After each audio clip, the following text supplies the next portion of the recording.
5 reasons why China is buying land outside industrial estates in ASEAN countries. Agricultural investment. China acquires land to secure food production for its large population. Belt and Road Initiative, BRI investments in infrastructure projects like ports and railways require land in strategic locations. Real estate development. Chinese investors are developing properties in rapidly growing ASEAN cities. Resource extraction. Land is purchased to access natural resources like minerals and timber. Economic expansion. China uses land acquisition as part of its strategy to extend its economic influence in Southeast Asia. 1. Agricultural investment. China acquires land to secure food production for its large population. China has been increasingly acquiring agricultural land outside of its borders, particularly in ASEAN countries, to secure food production and mitigate the risk of domestic shortages. With a population of over 1.4 billion, China faces challenges in maintaining its food supply due to limited arable land and environmental degradation. By investing in fertile regions like Southeast Asia, Chinese firms aim to bolster food security and import agricultural products such as rice, palm oil, and fruits. Countries like Laos, Cambodia, and Myanmar, known for their abundant natural resources and agricultural potential, have become key targets. These nations provide China with the opportunity to control the supply chain from production to export, securing a steady flow of resources. Critics, however, argue that these acquisitions could lead to adverse effects on local farming communities. Land acquisition by foreign entities may disrupt local economies, displace farmers, and cause tensions due to concerns over resource ownership and food sovereignty. Some communities fear that the focus on exports to China could lead to food shortages or price increases for domestic consumers.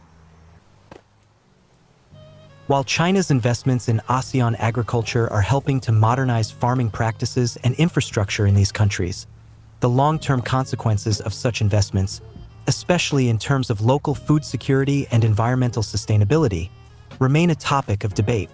2.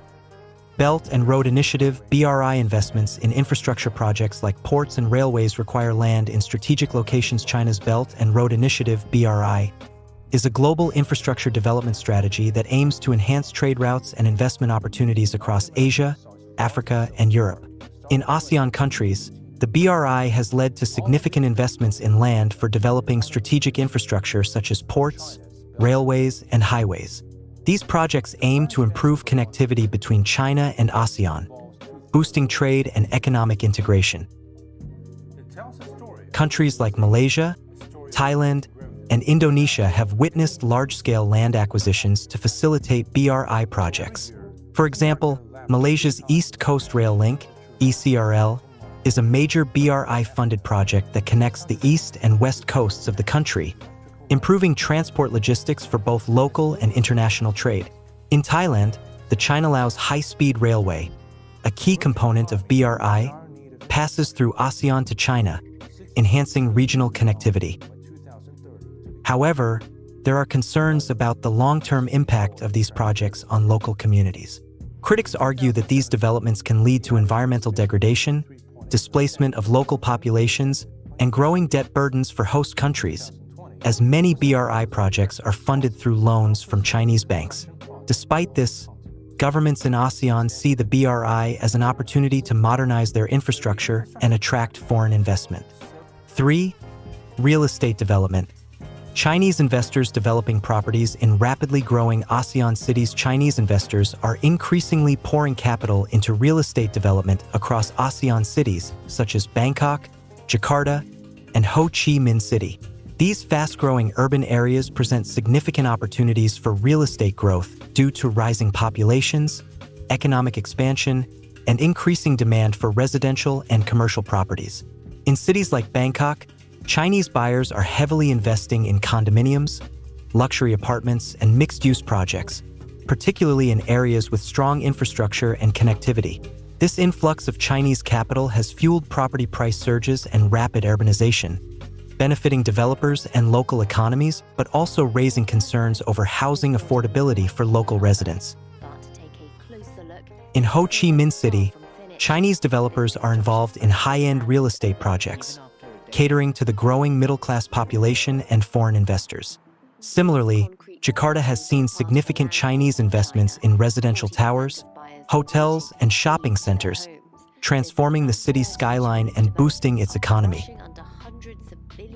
Despite the economic benefits, there are concerns about local displacement, unaffordable housing prices for residents, and the broader influence of Chinese capital on urban landscapes. In some cases, locals fear that excessive foreign investment could erode cultural identity and cause inequality in property ownership. 4. Resource extraction. Land purchased to access natural resources like minerals and timber. Chinese companies are increasingly buying land across ASEAN countries to access valuable natural resources such as minerals, timber, and other raw materials essential for China's industrial growth. Countries like Myanmar, Laos, and Cambodia have become key targets due to their rich natural reserves. Chinese firms are involved in large-scale logging, mining, and agricultural projects to secure these resources. While these investments bring economic benefits to local governments, they also raise concerns about environmental degradation, deforestation, and the displacement of indigenous communities. Unregulated extraction often leads to biodiversity loss and long-term environmental damage, making resource extraction a contentious issue in ASEAN countries. Local opposition has grown in response to the negative environmental impacts and the sense that China's control over key natural resources could undermine national sovereignty. Nevertheless, governments often welcome Chinese investment due to the economic boost and infrastructure development that come with these projects. 5. Economic expansion. China uses land acquisition to extend economic influence in Southeast Asia. China's acquisition of land across Southeast Asia is part of a broader strategy to expand its economic influence in the region. Through investments in sectors like agriculture, infrastructure, and real estate, Chinese firms are establishing a strong foothold in countries such as Cambodia, Laos, and Indonesia. These acquisitions align with China's economic goals under initiatives like the Belt and Road (BRI), allowing for the creation of new trade routes, logistical hubs, and resource supply chains. In Cambodia, for instance, Chinese investors have purchased vast amounts of land to build tourism resorts, commercial zones, and even entire economic cities. In Laos, large tracts of agricultural land have been acquired for rubber plantations, while Indonesia has seen Chinese capital flowing into industrial zones and port developments.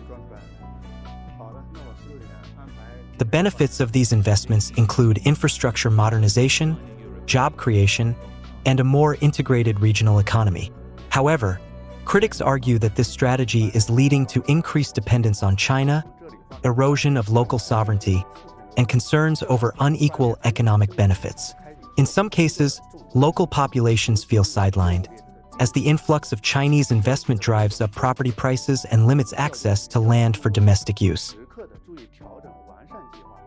China's economic expansion in Southeast Asia is part of its broader geopolitical ambitions to dominate key markets and trade routes, leveraging its financial strength to build strategic alliances and control vital economic infrastructure.